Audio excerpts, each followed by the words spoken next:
আসসালামু আলাইকুম। অনেকদিন পরে চলে এলাম নতুন একটি রেসিপি নিয়ে। আজকের রেসিপি ছানার কাটলেট। চলে আসি মেইন ইনগ্রিডিয়েন্টসে। এখানে রয়েছে ছানা, আগে থেকে বেটে রাখা মসুরের ডাল, বাইন্ডিং এর জন্য দুধ দিয়ে পাউরুটি আগেই ভিজিয়ে রেখেছি। এখানে রয়েছে ব্রেড ক্রাম্বস আর ময়দা। এখানে ডিম ভেজে ঝুরি করে নিয়েছি। রয়েছে কাঁচামরিচ এবং পেঁয়াজ কুচি। এখন আমরা ছানার সাথে সবগুলো ইনগ্রিডিয়েন্টস একসাথে মিশিয়ে নিব।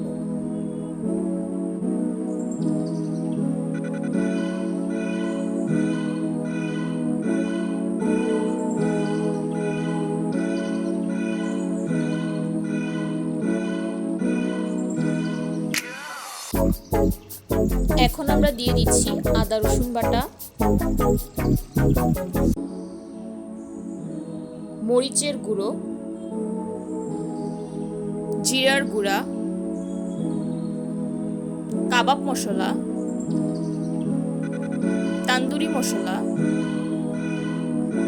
তেঁতুলের সস, স্বাদ মতো লবণ এবং চিনি দিয়ে দিচ্ছি। এখন আমরা সবগুলো ইনগ্রিডিয়েন্টস ভালোভাবে মেখে নিচ্ছি।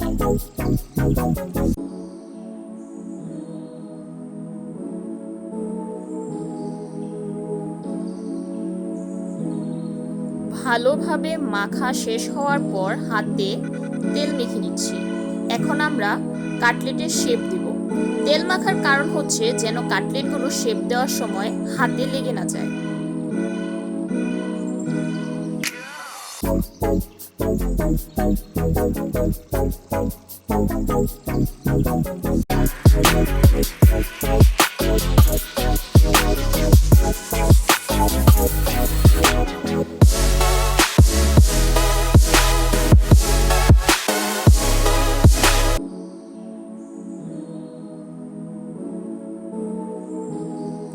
এক লিটার দুধ দিয়ে যতটুকু ছানা হয় ততটুকু ছানা দিয়ে আপনারা 10 থেকে 12টির মতো কাটলেট বানাতে পারবেন।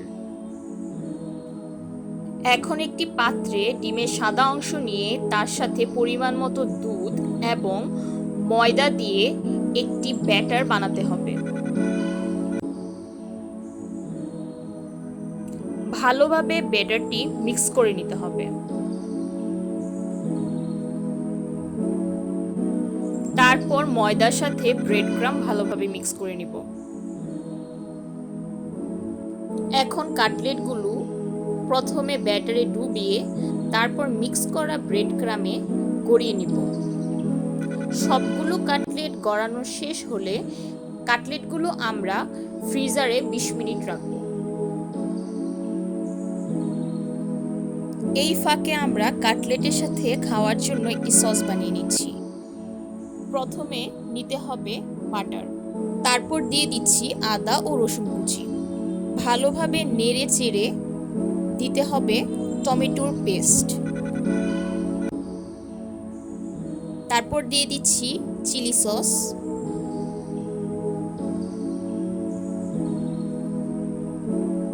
পরিমাণ মতো ভিনেগার,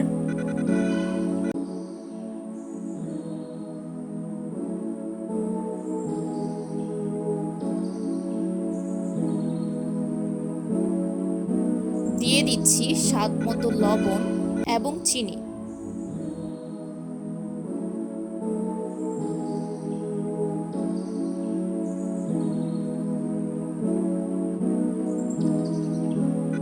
তারপর আমরা দিয়ে দিচ্ছি গোলমরিচ গুঁড়ো, 5 ফোড়ন গুঁড়ো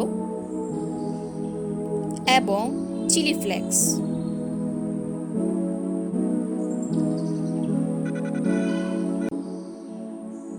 সসটি হয়ে এলে 2 চা চামচ মধু দিয়ে আমরা সসটি নামিয়ে সার্ভ করব।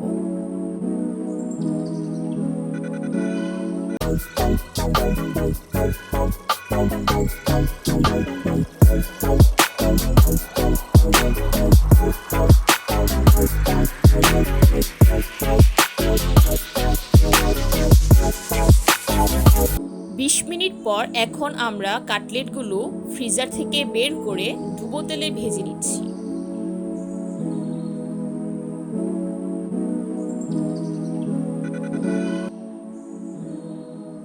বাদামি রং হয়ে এলে আমরা কাটলেটগুলো তুলে পরিবেশন করব।